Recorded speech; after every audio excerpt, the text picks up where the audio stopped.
ખોડિયાર માતાજીનું મંદિર વાવડી ટપકીયો વીરડો કહેવાય છે. ત્યાં જઈ અને દર્શન કરીએ આપણે.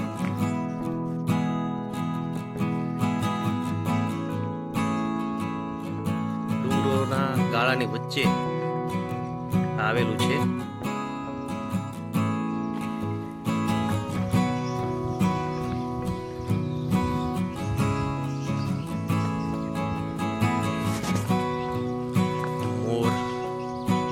પોતાની 16 કળામાં દૃશ્યમાન થાય છે આપણને.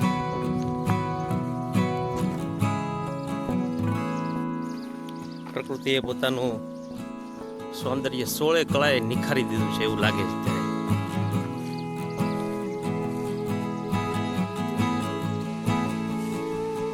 આપણે પહોંચી ગયા છીએ માતાના મંદિરે. ખોડિયાર માનું અહીંયા સ્થાનક છે.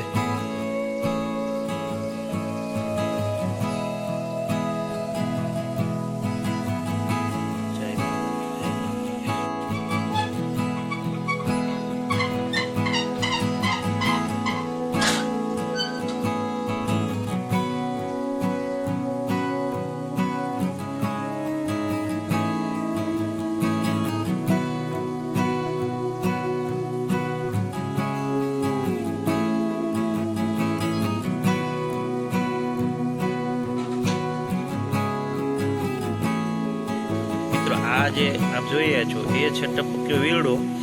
ડુંગરાની કૂતરોમાંથી પાણી જે આવે છે એ અહીંયા વેરડા રૂપે અહીંયા આવે છે અને આ ઝરણા રૂપે અહીંથી આગળ વહે છે.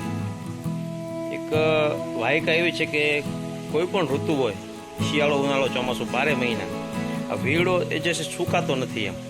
એમાંથી ધીમી ધાર રૂપે ટપક ટપક રૂપે પાણીનો પ્રવાહ અવિરત ચાલુ રહે છે. અહીંયા આગળ લીલ છે ખૂબ જ, એટલે આપણે આગળ જઈ શકતા નથી. પરંતુ આપ જોઈ શકો છો આ વીરડો.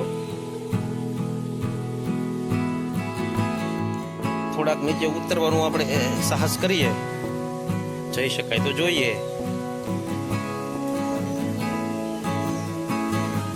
તે આપણે વીરડા સુધી પહોંચી તો ગયા છીએ.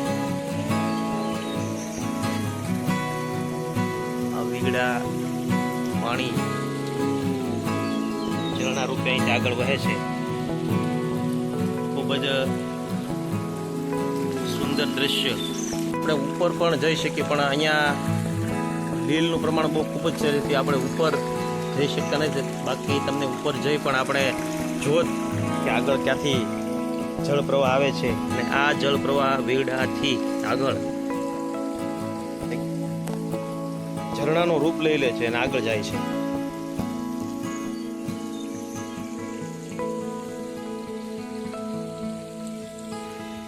બીજું ઝરણાનો મીઠો મીઠો જે અવાજ છે, મોરલા ટહુકા કરી રહ્યા છે. અને આ ગાળાનો વચ્ચેનો ભાગ આપણે મધ્ય ગાળામાં છે, ગાળાની વચ્ચે છીએ. અને આવું વાદળાનું વાતાવરણ, અષાઢ મહિનો, તમને કંઈ આમ સ્ફૂર્ણા જાગે. અમારે કવિ હૃદય પિયુષભાઈ છે ને આવું વાતાવરણ જોવે એટલે કંઈ બોલ્યા વગર તો નહીં રહી શકે. આવું સરસ વીરડો નદી હાલી જતી હોય ત્યારે દાદ બાપુની એક રચના છે કે ડુંગરથી ધરતી ઘાટ ઉતરતી પડતી પડતી આખરતી આવે ઉછળતી જરા ન ડરતી હરતી ફરતી બંધરતી કિલકારા કરતી જાય મહેકતી જોડાળી હિરણ હલકારી નદી રૂપાળી નકરાળી નદી રૂપાળી નકરાળી એવી આ નદી હલકારા કરે છે, હલકારા કરે છે. અને આનો જે અવાજ જે છે એ ખરેખર બહુ હૃદય સ્પર્શી છે. બીજે ક્યાંય જવાનું મન થતું થોડીક નાઈ લઈ આની અંદર એવું મને મન થાય છે.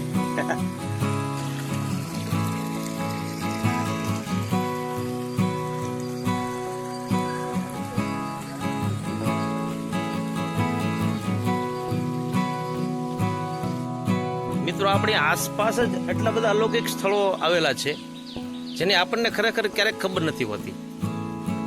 અને આપણે ક્યારેક આવા અનાયાસે નીકળી જઈએ ત્યારે આપણને ખ્યાલ આવે કે આપણી ખૂબ જ નજીકમાં કહેવાય કે સાવ આપણે આપણા ઘરથી થોડાક અંતરે આવા સ્થળો આપણને દૃશ્યમાન થાય, પરંતુ આપણને ઘણી વખત એની કોઈ માહિતી નથી હોતી.